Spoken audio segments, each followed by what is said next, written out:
GTV for unity and development. أعوذ بالله من الشيطان الرجيم. بسم الله الرحمن الرحيم. الحمد لله فضل مكان على مكان كما فضل زمانا على زمان كما فضل الإنسان على الإنسان ثم أصلي على سيدنا وحبيبنا ومولانا صلوات الله عليه وعلى آله وأصحابه وسلم وبعد. Assalamu alaikum wa rahmatullahi wa barakatuhu. Abatulaba ku GTV nga bulijjo amanya Sheikh Sekasi Udaba. Saba Allah subhanahu wa ta'ala aberenga atuwa buli omu kyawulira nti yeetaaga mu bulamu bwe.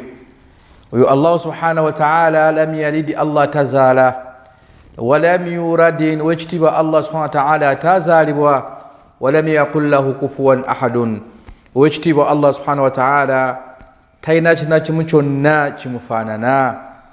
Rafa'a as-samawati, yo Allah yasitula eggulu bighayri al-amadin litaina nkondo. Oyo Allah subhanahu wa ta'ala alladhi khalaqa sab'a samawatin tibaqa. Allah subhanahu wa ta'ala yatukolera amagulu omusanvu n'ensi omusanvu, naye nga kubeera nga ffe Allah batadde mu nsi kumutegererako nti waliwo ebintu Allah subhanahu wa ta'ala byateeka mu bulamu n'obwensi bye tulina okumutegererako nti Allah subhanahu wa ta'ala gyali. Oluvannyuma okuteneza Allah subhanahu wa ta'ala, nzizaako Nabi Muhammad sallallahu alaihi wasallam. Nabi Muhammad sallallahu alaihi wasallam la nabiyya ba'da, teri nabbi mulala Allah gwagenda kubeera nga agenda kuddamu kutuma nga ffenna bwe tukimanyi nti masha Allah hatha akhir zaman, gwe mulembe guno gusembyeyo okutuusa Allah subhanahu wa ta'ala lwali bayagadde okuzingako ensi ye. N'olwekyo abanda baku ssaawa zino ku GTV, saba Allah subhanahu wa ta'ala buli omu kyawulira nti yeetaaga Allah abeerenga akimuwa. Yagamba adibu la tufaqir fil mafqudi, ekiba kigenze ekyo kiveeko, ekiba kigenze tokirowooza, ekiba kikuyiseeko ekyo kigenze masha Allah, katebeera nga otambula na bintu birala. N'agamba nabina Muhammadi sallallahu alayhi wasallam alhayatun qasilatun, life gye tulimu, obulamu buno bwe tweyagaliramu, agambe nti qasilatun, abafu obulamu butono, walakin mashakil taj'aluha tawila. Programu ze tulina buli omu alina bya planinga bingi nnyo andaba ku GTV, naye wallahi agambe nti qasilatun, life ntono, obulamu butono. N'olwekyo gwe kyolina okukola bw'abanga akutadde mu bantu abakyassa, ng'otadde mu bantu abakyategeera, nga kutadde mu bantu abakyalina ebintu bye bakola mulamu n'obwensi, wallahi tusabe nnyo Allah subhanahu wa ta'ala tumwebaze buli omu okusinziira Allah wamutadde oba omwebaliza, kuba yategeeza yennyini w'ekitiibwa Allah la in shakartum, bwe munabanga munnebazizza ebyo bye mbawadde nze Allah la azidannakum, Allah ajja kubeera nga atwongera. Abange twebaze ku Allah, webaze Allah obulamu bwakuwadde, webaze Allah buli kimu kyolaba nti Allah kikuwadde. Abange insha Allah bw'onoobanga omwebazizza n'ogamba nti alhamdulillahi rabbil alamin, Allah subhanahu wa ta'ala bisigadde byonna agenda kubeera nga abikuwa. Olw'ensonga nti yagamba adibu, agamba nti ajibu lihadha dunya au ajaba lihadha dunya, ensi eno gyolaba yeewuunyisa. Ajaba lihadhihi dunya, ensi eno gyolaba gye tulimu bannange yeewuunyisa. N'agamba erimu ebintu bibiri. Yagamba nti mulimu farah, mulimu okusanyuka, ne mubeeramu walhuzun, ne mubeeramu n'okubeera nga okunakuwala. Osanga omuntu abamu lwalira abandaba mulimu abali mu ssanyu, ate mulimu abali mu nnaku, ate mu ssanyu ly'olina oluvannyuma lw'okubeera nga Allah akuwadde essanyu, ate oluvannyuma ajja kubeerawo ennaku. Oluvannyuma Allah nga akuwangazizza, Allah ajja kubeera nga era akuwa ekiyitibwa ennaku, ate oluvannyuma Allah abeere nga akuwa ekiyitibwa essanyu. Fa inna ma'al yusri yusra, inna ma'al yusri yusra. Ensi bwe tubetambula, oluvannyuma lw'okubeera n'ebizibu, ate Allah ajja kubeera nga masha Allah abijjawo, ate abeere nga aleeta ate ebintu by'olya nti weetaaga. Oluvannyuma lw'okubeerawo ate ebisanyusa, ate Allah ajja kubeera nga aleeta ebintu eby'ennaku. Nolwekyo totya toggwamu maanyi gwandaba ku GTV, kubanga almashaqil juz'i min alhaya.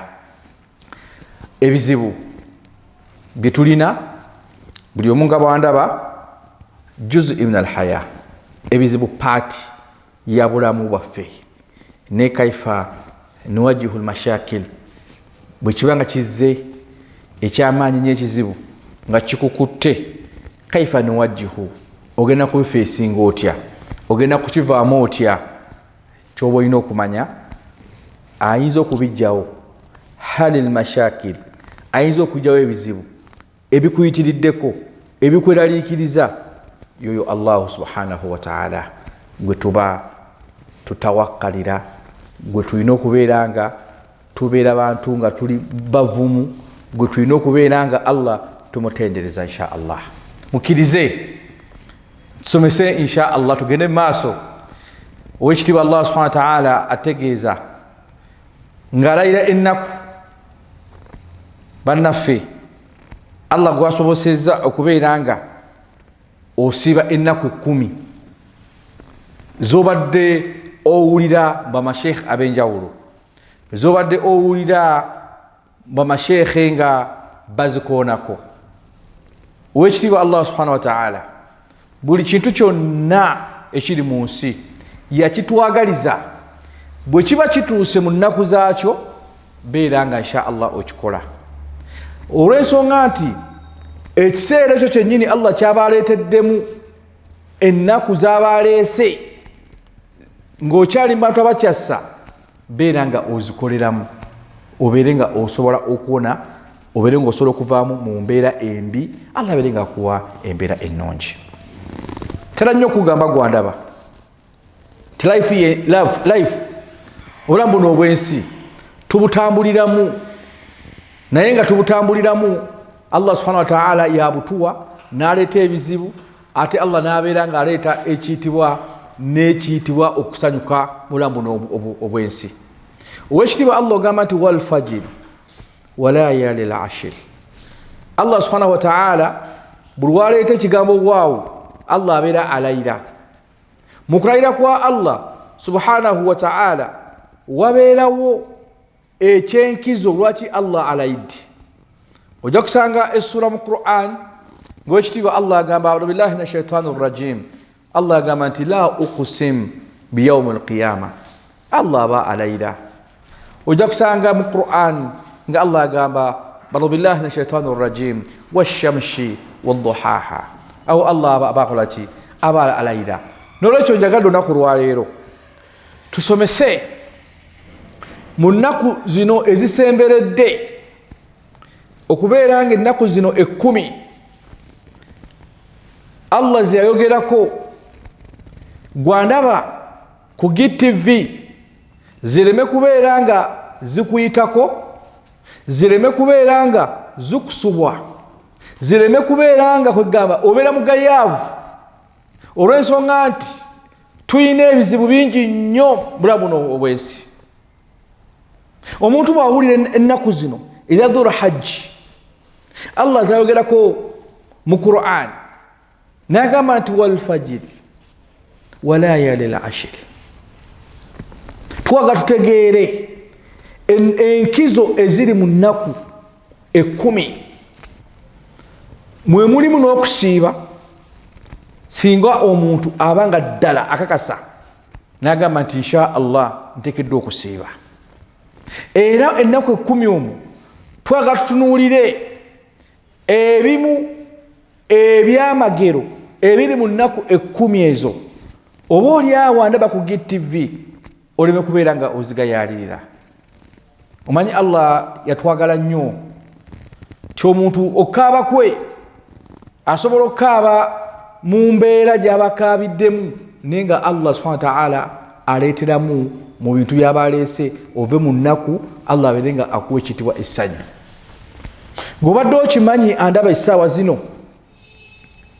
ennaku 10 Allah subhanahu wa ta'ala azirayidde n'azoogerako nga mwe muli olunaku mu nnaku 10 Allah subhanahu wa ta'ala we yasonyiira nabbi Adamu subhana mali kudus. Bw'abanga Allah subhanahu wa ta'ala yasonyiwa nabbi Adamu mu kiseera Allah lwe yawa Adamu ejjana, Allah n'agamba mu Qur'an mu surati al-Baqara a'udhu billahi minash shaitani rrajim bismillahir rahmanir rahim. Jukira ekiseera Allah subhanahu wa ta'ala we yagamba Adamu n'agamba nti ya Adamu, wange Adamu, iskuna anta wa zawjuka aljanna, owange Adamu nkuwadde ejjana wamu ne mukyalawo ayitibwa Hawa, namugamba nti wakula minha ragadan haythu shi'tuma. Adamu nkuwadde ejjana ne mukyalawo Hawa mulye byonna bye mwagala. Allah n'agamba Adamu, ejjana gye nkuwadde teri kufa, ejjana gye nkuwadde teri kugamba mbu ate mulimu embeera gy'ogenda wabula bulamu bwa kweyagala. Allah n'awa Adamu ejjana. Bw'amala ogimuwa Allah n'ateekawo etteeka nga lye tumanyi ffenna mu Qur'ani, n'agamba byonna lya naye ogwo omuti oguli mu jjana togusemberera. Kyafaayo kiwanvu. Sawa bwe yatuuka Adamu ne mukyala we Hawa nga Allah subhanahu wa ta'ala abawadde ejjana, abaffe baatuuka ekiseera omuti Allah bwe yali abaziyizza, omuti Allah bwe yali abagaanye mu jjana, mwana wattu Adamu n'abeera nga omuti ogwo Allah bwe yali amuziyizza n'abeera nga yalya ekibala ekyali ku muti ogwo, naye nga Allah yali ayina bye yali amuganye kwogwo omuti, nga Allah ayina ensonga ye. Tuyigamu ki? Allah n'agoba Adamu mu jjana ne mukyala we Hawa. Allah yagoba ebintu bina. Yagoba Adamu, n'agoba Hawa, n'agoba omusota, n'agoba ne shaitani, ne bijja ku nsi kuno. Kaakati kyenjagaddemu mu nnaku 10 Allah subhanahu wa ta'ala zategeezeza mu Qur'an nti wal fajri wa layalil ashr, ti muzire ennaku ze tulimu Allah subhanahu wa ta'ala lwe lunaku lwe yasonyiirako Adamu oluvannyuma nga Allah amuwadde ejjana. Allah subhanahu wa ta'ala ejjana n'agimugobamu, ate oluvannyuma Allah Adamu fatalaqal adama kalimati rabbi. Saa ne kituuka Allah subhanahu wa ta'ala olw'okwenenya Adamu kwenyenyeeza eri Allah, ensobi gye baakola ne mukyala we Hawa mu nnaku zino 10 ng'omusiraamu andaba ku GTV, Allah Adamu we yamusonyiira. Bw'abanga Allah Adamu yamusonyiwa mu zino ennaku 10, gwandaba essaawa zino bw'abanga Allah yamusonyiwa, kitegeeza gwandaba yessaawa gwe kennyini naawe osobole okubeera nga bw'obanga osobodde okusiiba ate kiri kyakizo nnyo. Mulimu ekiyitibwa mu nnaku zino 10 okusaddaaka, mulimu mu nnaku zino 10 okubeera nga osobola okukola emirimu emirungi egisiimisa ow'ekitiibwa Allah subhanahu wa ta'ala. Bingi gwandaba essaawa zino nawe byennyini byoweemanyi n'ogamba mu butuufu nina okwegayira Allah subhanahu wa ta'ala. Kati Allah aleeta ennaku z'aba aleese, kubanga jjukira Allah omwaka kasa olina nti dhul hajji twandise okubeera nga tumutandise ennaku zino 10, tuba omwaka guba guggwako. Kati essaawa gwandaba okubeera nga wabanga Allah subhanahu wa ta'ala Adamu yamusonyiwa mu zino ennaku 10, abange tusabe Allah. abenga Allah waffe tumwegayirire nnyo tubeere nga tweta istighfar engeri gy'otenderezamu Allah wo subhanallah walhamdulillah wala ilaha illa Allah Allahu akbar wala hawla wala quwwata illa billah. Tuli mu nnaku 10 otegeere obulungi otegeere n'ebyaliwo. Oba oliawo omusiraamu gwandaba Umar ibn Khattab yagamba man yaqra'u tarikh omuntu bulwasoma ku byafaayo wallahi la yadkhul ya'si fi qalbi mu mutima gubeera n'essuubi. bw'abanga Adamu Allah yamusonyiwa oluvannyuma lw'omwejjana ate Adamu n'abeera nga Allah subhanahu wa ta'ala ejjana gye yamuwa n'amuteerawo n'omugamba nti guno omuti oguli mu jjana togusemberera shajar. Naye oluvannyuma lw'okuva mu jjana Allah subhanahu wa ta'ala Adamu yamusonyiwa mu zino ennaku 10 ze tulimu. Baddu ba Allah mbakubiriza abaana ba ku GTV obusiraamu bulungi nnyo butubuulira buli kimu kyonna.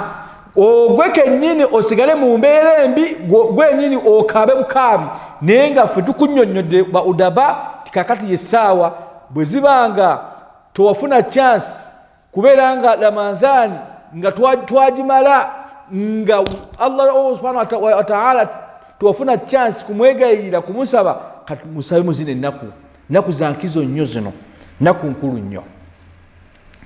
Ennaku zino 10 obulungi obuzirimu mwemuli olunaku olwokubiri Allah subhanahu wa ta'ala nabbi Yunusu mumumanyi Yunusu nabbi Yunusu Allah subhanahu wa ta'ala ekyennyanja we kyamumira kyafaayo amashekhe bakisomesa.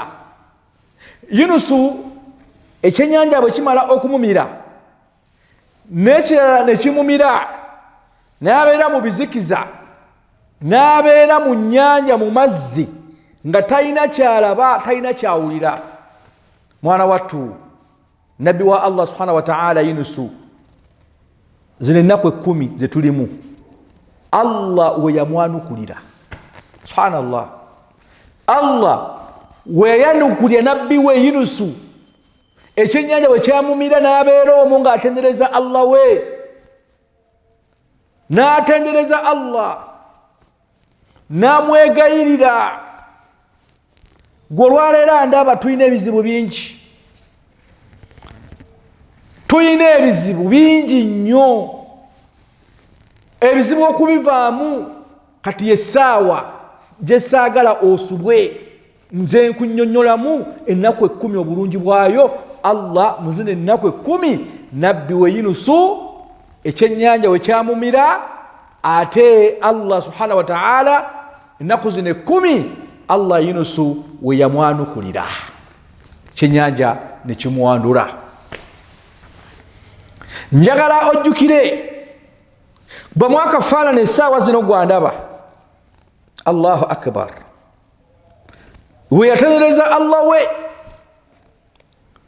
okutuusa bamalayika ebitonde byonna ebyali mu nsi mu kiseera ekyo wa fil bahar n'ebiwuka ebyali mu nnyanja. Allahu akbar bamalayika baatuka ne bagamba Allah ai Allah waffe Allah yagulumira Katonda muddu wo kyo yakutendereza. Ebiwuka byonna bamalayika bonna wuliriza okutendereza kwa Yunusu kwe yatendereza Allah subhanahu wa ta'ala okutuusa Allah we yagamba bamalayika hadha oyo muddu wange. Bangi abantu abamulina ebizibu tubirina juz'i min alhaya ebizibu pati ya bulamu naye ebizibu okuvawo kwabyo kusaba Allah. Nabbi yagamba la yuraddu alqadar ila du'a, teri asobola kujjawo bizibu ebyo Allah byatuleetera kujjako okusaba. Inna alkhawf la yunji min alqadari, okutya kootya tekusobola kujjawo ekyo Allah kiyakugerera kijja kutuukako. Yunusu ekyennyanja kyamumira kyafaayo mukimanyi nnyo. Wallahi ekyennyanja bwe kiba nga kyamira Yunusu olwaleero Allah ayinza obutatumiziza kyennyanja. abaana ba ku GTV Uganda yonna ensi yonna tusabe Allah mu nnaku zino tumwegayirire Allah tujje mu bizibu bye tulina tukaba obwavu tukaba emirimu bangi abantu muli waka mutudde taata oli awo essaawa zino otunulira abaana bo bazadde ne maama onyonya school fees ziganye wallahi nkulayirira ennaku zino ze tulimu wallahi tusabe nnyo Allah subhanahu wa ta'ala bwabanga Allah Yunusu ekyenyanja kye yalimu mu nnyanja ne kimumira n'abeera mu bizikizo omwo Allah n'amwanukula ekyennyanja ne kimuwandula mpaka ku lukalu mu mwezi guno gwe tulimu kiba kitegeeza kisoboka naawe andaba essaawa zino embeera gy'olimu Allah asobola okubeeranga era nga kisoboka Allah okwanukula embeera obeere ng'ogivaamu insha Allah. Njagala olwaleero otegeere baba basomesa olwaleero njagadde budaba nkutegeeze obulungi obuli mu nnaku zino 10 gwandaba ku GTV mwe muli olunaku mu nnaku zino 10 Allah subhanahu wa ta'ala nabbi Zakariya we yasaba Allah subhanahu wa ta'ala Zakariya Allah n'amwanukula. Njagala okyafayo kino Zakariya yatuuka ekiseera ng'asaba omwana n'asaba omwana naye nga naye awulira ayagala at least afune ku zadde nga naawe andaba essaawa zino gwe Allah ayinza okuba akuwadde byakuwadde naye nga toyina bye weetaaga kubanga buli muntu mu nsi aba n'ebintu baba yeetaaga buli muntu udaba kyemba neetaaga ate gwe oyinza okuba weetaaga kirala. Kakati Zakariya ye yali yeetaaga mwana wallahi naye mu kusaba Zakariya kwe yasaba bannange tusabe edduwa erina amaanyi addua okusaba sirahul mu'minun okusaba kyekitala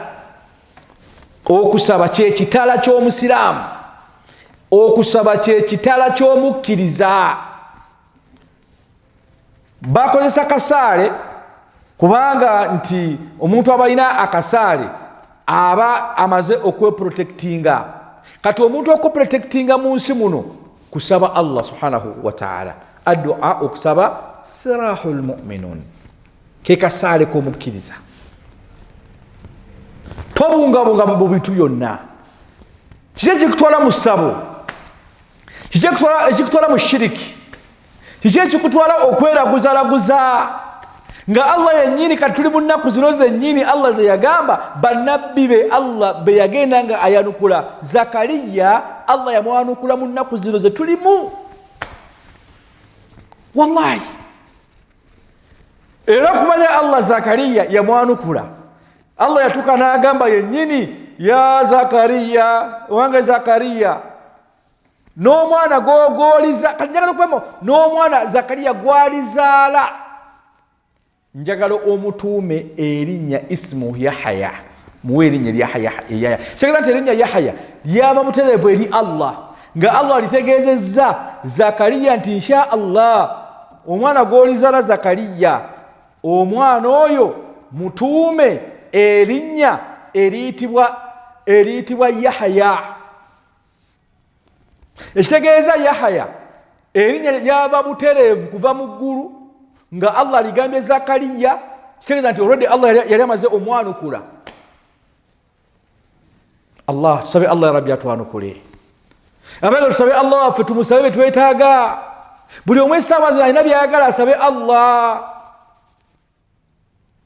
Wallahi laisa khata'uka sinsobi okuzaalibwa ng'oli mwavu walakin khata'uka an tamutan faqilan walakin khata'uka an tamutan faqilan ensobi gy'olina kwe kufa ng'oli mwavu wallahi kakati obanga Allah inaku azituwadde ze tulimu nga udaba nkunnyonnyola obulungi bwazo n'ebyaliwo ne bannabbi bye baafuniramu webaka ki oli musuubuzi emaali eganye abantu olwaliro muli mukaaba business buli omwaka buli mwakuba miranga wallahi balayira naye munakuba emiranga nga temuzze eri Allah kumusaba kumutendereza mujja kusigala mu mbeera gye mulimu. Zakariya Allah yamwanukula. Kiki ekikwebasa bw'obanga Allah Zakariya yamwebasa Allah yamwanukula mu nnaku zino. So walibadde gwe kennyini andaba osaba Allah kubanga addu'a okusaba dafa'ul bara okusaba kusindika gusindika amabalayi agalize gyoli. Addu'a okusaba omuntu ng'asaba Allah toyina kizibu kyonna kisobola kutuukako mu muntu asaba Allah subhanahu wa ta'ala. So buli omu yekonsolinge wetunuulire gwe kennyini kiki kyoweetaaga eri Allah. Bw'oba tomanyi kusaba funa ka chance fasalu ahli dhikr obuuze bannannyini kumanya ba udaba nti owaayi tukoze tutya tusaba tutya Allah subhanahu wa ta'ala atwanukule. Bw'obanga Zakariya yamwanukula Allah wamala okubeera nga amugambye nti Zakariya onsabye n'okwanukula kwange okwanukula masha Allah omwana gw'ogenda okuzaala omwana gw'olizaala isimu Yahya mutuume erinnya kale kitegeeza nti Yahya erinnya Zakariya lyatuuma mutabani we kitaba kitegeeza nti lyava butereevu eri Allah. Awo nno wakulu awo nno andaba ku GTV wakulu nnyo mu nnaku zino zennyini okumanya nti ennaku zizitowa. Gwandaba essaawa zino ku GTV tugende ku nabbi wa Allah ayitibwa Ayub. Ngenda nkonako bukonyi nkuwa obulungi obuli mu nnaku 10. Mu nnaku 10 Allah subhanahu wa ta'ala gw'ayagala ozizannyiramu zigenda tozizannyiramu. Chance comes once. Chance bwebezze gikozese. Nabbi Ayub mumanyi mwenna bamusomesako wa masheikh. Ayubu yalwala. Ayubu yali mugagga buli kimu kyonna nga akirina. Allah n'amuggyako emmaali gye yali ayina. Allah n'atuuka ekiseera Ayubu n'amulwaza. Omubiri gwonna Ayubu ne gulwala. Bwe gumala okulwala Allah subhanahu wa ta'ala Ayubu nga bwe mumanyi emmaali Allah n'abeera nga yagitwala. Omubiri gwonna ogwa Ayubu ne gulwala envunyu. Bw'andaba essaawa zino ayina omulwadde wali olwazizzaako ku mulwadde bw'atyo. Olwaleero Allah abantu atuggyako ssente abadde omugagga n'azimuggyako n'osigaza ebiyungo bye. Naye oli yamuggyako ssente zonna n'abakyala bye yali ayina bonna ne badduka. Ayubu n'alwala bodde yonna nejjula envunyu. Era omukyala we gwe yali asigazza yali mukyala ayitibwa Rehima oba Rahma eyajjanjabanga nabbi wa Allah Ayubu. Bannanga obulwadde bwa Ayubu okutuusa bwe yeegaliira Allah. Ayubu n'asaba Allah we n'amwegayirira Allah we. Bw'amala okumwegayirira Allah okwanukula nabbi Ayubu fastajabna. Allah okwanukula Ayubu yamwanukula mu nnaku zino 10 zetulimu. Allahu akbar. Allah Ayubu okumwanukula gwandaba ku GTV yamwanukula mu nnaku zino zetulimu 10. Wallahi fakashafna Allah n'abeera nga yamuggyako buli kyonna ekiwungo n'amuggyako awali obulwadde bwonna. Fastajabna Allah Ayubu n'amwanukula. Omubiri gwa Ayubu ne guddawo nga bwe gwali. Gwandaba yaliko omugagga toli kitasoboka. Embeera esobola okuddawo Allah n'agitereeza. Bw'abanga Ayubu Allah yamwanukula mu nnaku zino lwaki ogayaala? Lwaki ogayaala? Toli kitasoboka eri Allah kubanga buli kimu kyonna alimul ghaibi wa shahada byonna Allah bimanyi. fakashafna Allah namujjako buli kimu kyonna ekyali kimuluma. Allah naga okumanya Allah Ayubu yamwanukula mu nnaku zino ze tulimu. Allah namwanukula. Allah nagamba Jibrilu nagenda mu jjana najjayo essuuti eyali esinga okunyirira nga Allah subhanahu wa ta'ala agimutumye. Subhanallah, nabeera nga yagireetera Ayubu kubanga ze yali alina engoye zonna. Wallahi nga bw'omanya ebbanga olwadde bwamuluma ne bumuluma. Wallahi Ayubu ne bamutera essuuti ng'evudde mu jjana olw'okwanukula Allah kwe yamwanukula. Ayubu n'addayo buto n'ayambala essuuti ku myaka nga 15 myaka 15 Allah n'amuzzayo buto. Wallahi Allah fastajabna, Allah n'abeera nga yamwanukula n'ebyobugagga byonna.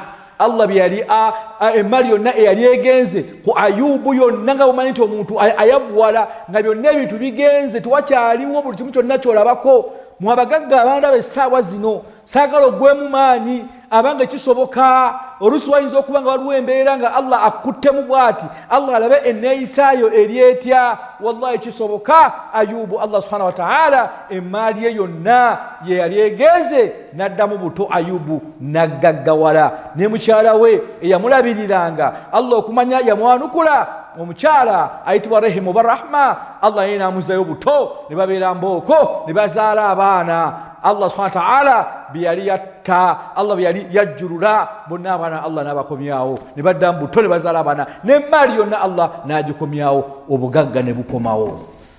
Allah yamwanukula mu mwezi guno. So nkusaba togayaala tugende ku nabbi wa Allah subhanahu wa ta'ala. Soma ku nabbi wa Allah ayitibwa Yusuf. Nagambye udaba Umar ibn Khattab yagamba niyaqra tarikh.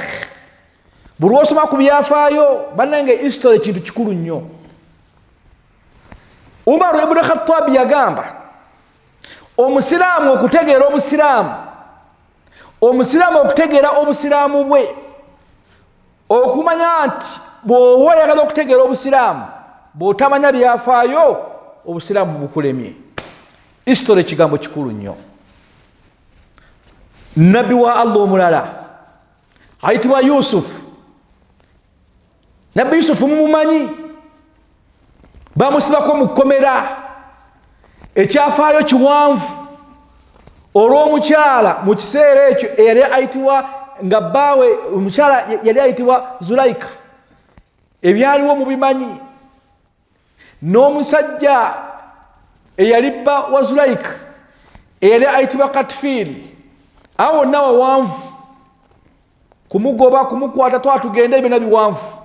Naye Yusufu ekkomera lye yali alimu, nabbi wa Allah gwe njogerako. Yusufu okuva mu kkomera Allah n'amwanukula ti ekkomera alifulumye. Allah yamwanukula mu nnaku zino 10 gwandaba zogayalirira. Temuyina abantu bammwe bebasiba, temuyina abantu bammwe mumanyi nti ogundi omuyinako oba omusaayi, temuyina abantu bammwe mumanyi abali eruzira, temuyina abantu bammwe mumanyi abali mu makomera ag'enjawulo. Lwaki totatekawo kaseera kwegayira Allah? Surati Yusuf singa omuntu aba agisomye erimu ekyafaayo kyamaanyi nnyo. Ng'olina omuntu wo nga bamusiba nga yasibibwa, oluusi mutera obbalaba ng'oluusi abamu bali mu makomera nga n'emisango egamba nga tebagenda nga mu kkooti, naye ng'oba oli awo mu kkooti baaligenzeeyo. Naye tusabe Allah, Nabbi Yusufu Allah yamwanukula okuva mu kkomera mu nnaku zino 10 ze tulimu. Yusufu we yafuluma n'ava mu kkomera. Ndi ku kyafaayo otegeere nti buli kimu kyonna Allah ekiri mu nsi yakiteekako ensonga. Tewali kitasoboka. Bannange ekkomera, bantu bali mu makomera abamu tebabaleetanga wadde kubeera nga basobola okuwozesebwa. N'osanga omuntu nga bamuse emyaka n'emyaka naye nga balinda bamulete mu kooti nga wallahi aliyeeyo bakigo bawa. Sofu nga bannaddiini ba udaba tukusomesa ku byafaayo bino insha Allah. Waliwo fawaidul Qur'an, waliwo essuula omuntu zateekeddwa okusoma embeera n'osobola okugivaamu. Onfera bulungi Surati Yusuf, era Yusufu bamusomako mu kkomera, era okuvaayo kwe n'okumwanukula mwezi guno gwe tulimu mu nnaku zino 10. So nkulaba essaawa zino ndaba ku GTV kisoboka. Bw'oba tomanyi jjangu kusibe mu kanso buuza udaba, obuze ku Sheikh Udaba, kubanga ebizibu byonna tusobola okwegayira ku Allah subhanahu wa ta'ala. Banjo olwaleero beewuba mu makomera, nosanga abantu batwala emmere kiro na misana, nosanga abantu nga beewuba mu makooti kiro na misana, kooti neefuuka ekkooti, kooti neefuuka ekkooti. Byonna Allah abiteekawo lwakubanga tubibuusa amaaso. Oli nalowooza nti alina ssente, nalowooza nti ssente ezisinga amaanyi, so nga ssente ejja kutuuka ekiseera eggweewo, naye ng'ate okusaba kwa Allah tekugenda kukuggwawo, kugenda kubeerawo daiman lubeerera. Ennaku zino 10 zizitowa z'amaanyi. Nabbi wa Allah ayitibwa Isa mwe yazaalibwa. Nabbi wa Allah ayitibwa Isa, bannaffe gwe bayita Yesu, yazaalibwa mu nnaku zino zennyini ze tulimu, ennaku 10. Ennaku zino 10 ze tulimu za nkizo. Nabbi wa Allah ayitibwa Musa, nabbi wa Allah naye yazaalibwa mu mwezi guno. Nabbi Musa alayhi salatu wassalam nakunyonyola ki nakupotola ki yakhe. Tugende ku nabbi wa Allah subhanahu wa ta'ala Ibrahim, Allah gwe yasiima gwe yateeka ne mutahiyatu lillahi wassalawatu wattayibatu assalamu alayka ayuha nabiyyu wa rahmatullahi wa barakatuh. Allah yaddira mutahiyatu n'ateekamu Ibrahim, n'ateekamu Nabi Muhammadi sallallahu alaihi wasallam. Golowooza bw'oba owulira amannya ago mutahiyatu, golowooza bagamba gwe. Allahumma salli ala sayidina Muhammadi wa ala ali sayidina Muhammadi kama sallaita ala sayidina Ibrahima wa ala ali sayidina Ibrahima. Bw'otabasalira abo mu swala nga otuddawo mutahiyatu ng'eswala ogifundikira, Ibrahimu notamusalira, nabbi notamusalira, wallahi eswala nfu. Basiimibwa, Allah yabasiima. Allah yasiima Nabi Muhammad sallallahu alaihi wasallama wankizo. Kyova olaba nti abasajja bakadde baffe abajungute bo bamusaliranga mu nsalira nga yeeyo. Oba gwe tomusalidde, Allah subhanahu wa ta'ala amutadde mutahiyatu. Allahu akbar. Beera wankizo mu nsi muno, beera wankizo nga Ibrahima we yali ow'enkizo. Okusiimibwa kwe kwali kuwaayo, okusiimwa kwe Allah nga amusiimye kwali kusaddaaka. Wallahi Nabi Muhammad sallallahu alaihi wasallam Allah yamusiima namuteeka mutahiyatu. Kitegeeza mulimu bannabbi ba Allah ba ulul azmi min ar-rusul nga bo bankizo. Naffe mu bantu mulimu ab'enkizo, mu masheekhe mulimu kwegamba abantu mubamu ab'enkizo. Abantu basobola kuba babi bonna, no. Era omuntu n'abeera nga mubi era abaako at least era n'ekirungi. Allahu akbar. Allah namuteeka mutahiyatu Ibrahim, Allah nateeka Nabi Muhammad mutahiyatu nga tulina okumusalira. Sallu ala nabi. Kyova abantu bakadde baffe bo ensonga lwaki bateekangawo buruda zaabwe, bateekawo mawulidi zaabwe kusalira ku mutume. Gwoba tomanyi kumusalira, abamusalira baleke bamusalire. sajja bateekawo ku Allahumma salli wa sallim wa yubarik alayhi Muhammadun ashraful arabi wal ajami Muhammadun khayru ma yamshi ala qadami Muhammadun basitul ma'ruf jami'uhum Muhammadun sadiqul aqwali wal qarami Muhammadun zinatud dunya wa bajatuha Muhammadun khalqi khalqillahi kullihim Muhammadu jaa bil uliga kwegamba ngabasda bi Muhammad sallallahu alayhi wasallam faya hasarata nafsi fi tijaratiha lam tashtari ad-dina bid-dunya wa lam tasumi. Yes, bwanga kutomusalira bamusalira bo bamutegeera buli buleka ya amusute. So Ibrahim yasimiwa Allah subhanahu wa ta'ala, Allah yamusima era muzine naku mwemuli orunaku Allah subhanahu wa ta'ala Ibrahim yafunira endoto. Yes, jukira yeyama nagamba ayi Allah subhanahu wa ta'ala bolibo mpadde omwana nensolo kubeera nga insha Allah muwayo ulira nadhiri eyo bimeka gwanda sawa zino byeweyamye notabituukiriza okweyama kweyama notatuukiriza Allah agenda kukubanja the day of judgment. Ibrahim yasaddaka mukusaddaka bwamala okusaddaka nagamba nti insha Allah Allah nomala ompa omwana nensolo okubeera nga muwaayo. Allah subhanahu wa ta'ala mu nnaku zino 10 ze tulimu Ibrahimu yafunira endooto. Kati gwe tulaba musiraamu nti ogenda kufiirwa. Allah subhanahu wa ta'ala ategeeza mu Qur'an mu surati ad-Dahr أعوذ بالله من الشيطان الرجيم بسم الله الرحمن الرحيم يوفون بالنذر ويخافون يوما كان شره مستطيلا. يوفون بالنذر الله سبحانه وتعالى ayogera ku bantu yufuna binnadhir abantu abatuukiriza endagaano bimeka bewakeyama eyo gyoli nogamba nja kuwayo kino notakituukiriza nogamba nja kuwayo kino otakituukiriza nogamba nti nja kuwayo kino otakituukiriza bimeka. nadhiri kigambo kikulu nnyo.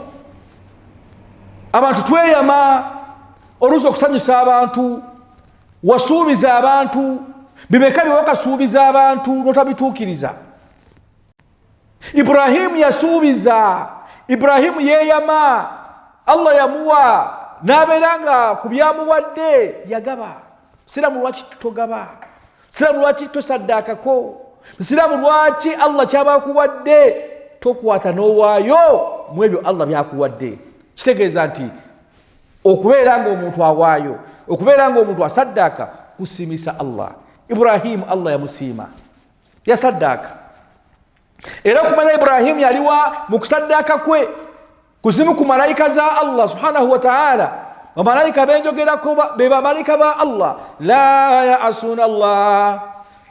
ya'asuna Allah tebajemera mukama Katonda wa yaf'aluna ma yu'maruna. Bamalayika tebajemeranga Allah bakola ebyo Allah byaba abalagidde. Malayika yagamba ayi Allah muddu oyo nsobola okugenda omugezesa. Allah yagamba malayika kuzimu malayika eyajja egezese Ibrahimu erabe. Wallahi Allah nagamba malayika nti muddu wange ogenda mugezesa muddu wange ngajja kuyita ebibuuzo Ibrahimu. Malayika nejja ku lusozi kyafayo kiwanvu. Kiseera ekyo malayika yajjira mu kifaananyi kya muntu negezesa Ibrahimu. Malayika nemugamba wange ku bugagga byoyina ebyo lwaki tokwata insha Allah nompaako nonsaddaakirako. Wallahi malayika yajja mu kifaananyi kya muntu. Ibrahimu nabeera nga yagamba malayika nga yalowooza ayogera na muntu. Yasooka nemugamba Ibrahimu yagamba malayika bw'oba oyagala nkuwe bino byenkuwa ku bisolo byange, ku ŋŋamiya zange zennina oba ku nte zange zennina oba ku ndiga zange zennina, mu kiseera ekyo sooka osute ku Allah subuhul quddus, sooka osute Allah. Wallahi malayika nesuuta subuhul quddus netandika okubeera nga yamusuuta nesuuta nakwata ebisolo nabimuwa. namugamba nze abo wayagala okukongera suuta ku Allah. Tegeza ni Allah yeetagisa okumusuuta, Allah yeetagisa okumutendereza, Allah yeetagisa okubeera ng'omusukkulumya ku bitonde byonna ebiri mu nsi muno. Ibrahimu n'agamba nti nkongedde. Malayika yagenda okulaba okugezesa kwe yagezesa Ibrahimu. Wallahi Ibrahimu n'ayita malayika nemugamba nti nze golaba ana malayika, nze malayika naye njide ekifaananyi kya muntu mbadde nzize kugezesa. So n'akwata ebiso byali alina n'agamba so tuyigamu ekigwanda essaawa zino. Kiki ekikulema okukwata embuzi, okukwata endiga, okukwata ente, okukwata ekisolo? Wallahi n'ogamba nti ku lunaku lwa Eid kansale nsaddaakira abantu. Sente ziri ku akawunti, sente ziri mu banka oziterekeraani, esente ziri ku simu y'essaawa zino oziterekeraani. Abantu muyina essimu, amasimu kati ga bbeeyi abamu ge balina. Osanga omuntu ng'akutte essimu ya $5,000, osanga omuntu ng'akutte essimu wallahi ya bukadde 2, naye ng'embuzi $3,000, embuzi $4,000. Bannange mbeegayiridde abaana baku GTV Sheikh Udaba Ibrahimu Allah yamusiima. Bannange tunaffe Allah atusiimeko. Ibrahimu mu nnaku zino 10 ze tulimu njagadde ozukunnyonnyola obulungi bwazo bwe yafunira endooto.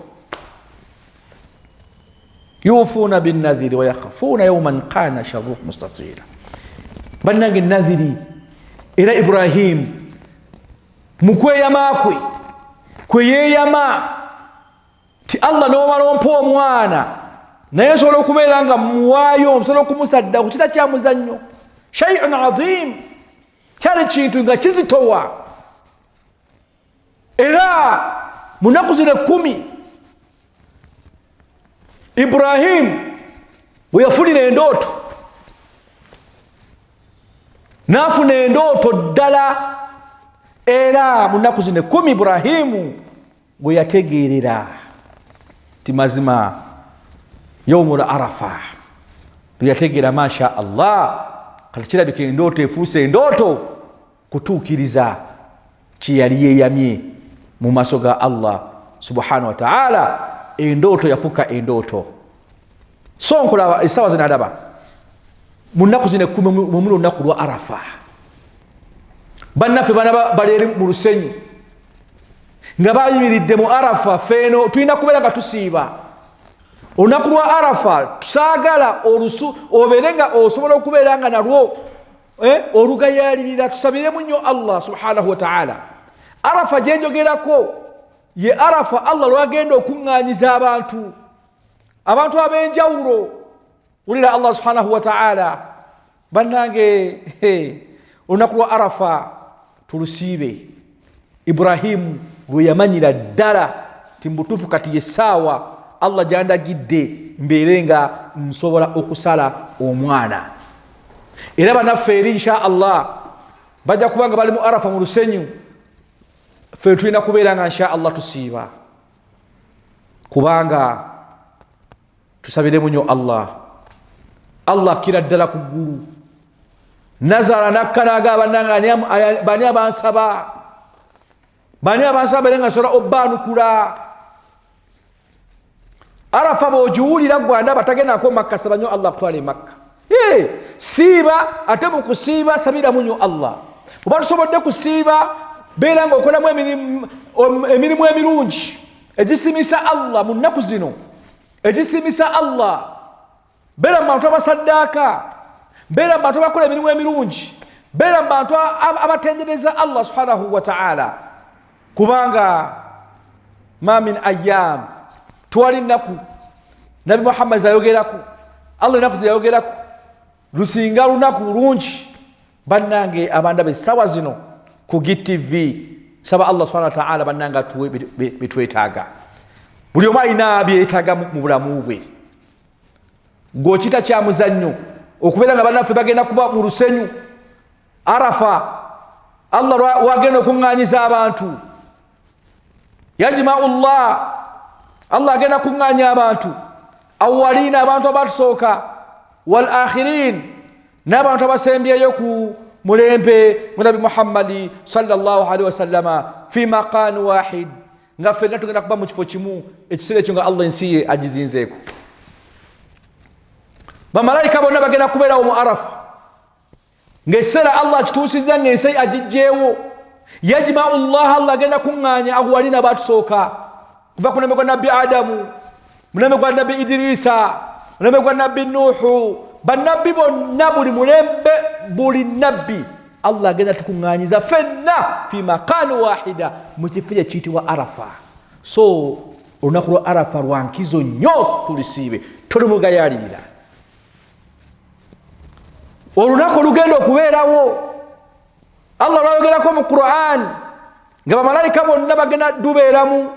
Allah wagambira mu Qur'an mu surati Nabahi nagara billahi minash shaitani rajim bismillahir rahmanir rahim yawma yaqumu ruhu wal malaikatu saffa la yatakallamun. Allah akbar. Ulira Allah wagamba yawma olunaku olwo lubanga lutuuse yaqumu ruhu Jibril agenda kubeera mu bbaliro, Jibril agenda kubeera mu Arafaawo. Allah wagenda okutukuŋŋaanyiza ffenna n'agamba nti wal malaikatu saffa, wal malaika bamalayika ba Allah bonna, malaikatu saffa bonna bagenda kubeera mu bbaliro awo, bamalayika bonna bagenda kuba mu bbaliro saffa, naffe ffenna nga tuli awo. Allah n'agamba nti olunaku olwo la yatakallamu, teri agenda kwogera ku lunaku olwo, teri agenda kwogera nga ffenna tuli mu bbaliro tuyimiridde. illa man aznarahu rahman, okujjako Allah gwaliba awadde idhini, Allah gwaliba akkiriza okwogera. Wakala sawaba, nga toyogera mazima. Allah agambye dhalika alyawmul haqu, bannanga olunaku olwo lwa Arafa lwenjogerako ekiseera nga kituuse, Allah atukuŋŋaanye ffenna. Dhalika alyawmul haqu, tugenda kuba lwa mazima, ffenna tugenda kubeera. Yubaswarunahum n'olibanga mutuliriganye nga udaba wali omumanyi n'ontunulira bwoti nga tuli mu Arafa mu bbaliro ng'essaawa kituuse Allah wali kuŋŋaanyiza abantu. Yubaswarunahum, wallahi sigenda kufuna chance kwogera. So nkukubiriza Arafa mu nnaku zino masha Allah lulunaku Allah subhanahu wa ta'ala lwabeera ku ggulu erisooka. Baduba Allah mbegayiridde abanda ku GTV insha Allah tusiibe tusabiremu nnyo Allah subhanahu wa ta'ala. Bannaffe tunabawulira insha Allah bali mu Arafa, bali mu lusenyu olwo insha Allah tubeerenga tusaba Allah subhanahu wa ta'ala Allah tumwegayirire embeera yonna Allah abeerenga insha Allah twanukule, kubanga bingi nnyo mu nsi byetwetaaga. Mutwawulire ekigambo Arafa, era omuntu bw'abatuuka mu Arafa, bano bowulira bahaji, bowulira bahajati, omala kutuuka mu Arafa olwo ne babatikkira nti mazima ono haji ate ono hajati. Kyovulaba nti erinnya lya haji ne hajati gumala galiyita siryangu gwandaba bwebanga walina sente notasobola kugenda kukola mikolo gya hijja nga banaffe webagikola eyo, notasobola kugenda Makka. Abantu abayimiridde mu Arafa ng'olunaku lutuuse oba n'abayimira mu Arafa emyaka egiwedde egizze gigenze, ekifo kyo wayimiriramu mu Arafa alhamdulillah udaba nakituukamu. Allah alhamdulillah nsobozesa nentuukayo alhamdulillah. Kakati ekifo kyo wayimiriramu mu Arafa kigenda kukaabirira. Katugeze singa ekifo ekya Arafa walibeerawo akiyimiriddemu nga yagenda e Makka naye nga ate ono omuntu ono akiyimiriddemu teyagenda Makka, kigenda kuyita nanyini kyo. Owaaye Umaru wano wooli woyimiridde mu lusenyu Arafa, Sheikh Udaba ye yayimirirawo mu mwaka bwe guti ng'azze mu hijja alhamdulillah. So andaba kusawa zino insha Allah nga maliriza saba Allah teke baraka GTV yaffe Allah joma omukisa.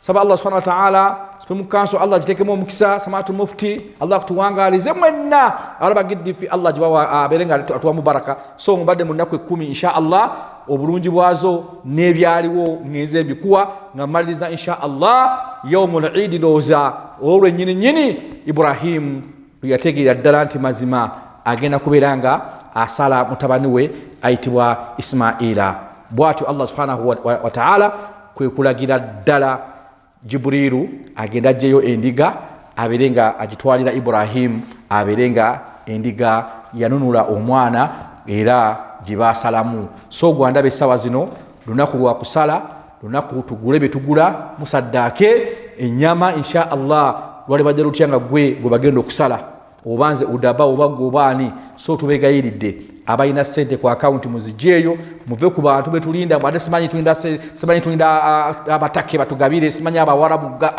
kwata ku sente zo zolina wallahi okole sacrifice eche nyini kyonobokoze Allah jakuberanga insha Allah kusasulamu amanya segade Sheikh Sakasi udaba sawa Allah teke baraka mu GTV yafe ate munaku 10 insha Allah zetulimu Allah berenga atuwamu mukisa tukoleremu ebirungi insha Allah tusaddakiremu insha Allah byonna byo tunakola Allah jakuberanga atwanokola insha Allah amanya segade Sheikh Sakasi udaba wano ku GTV tugana muzeme Supreme Council. Assalamu alaikum wa rahmatullahi wa barakatuh. GTV for unity and development.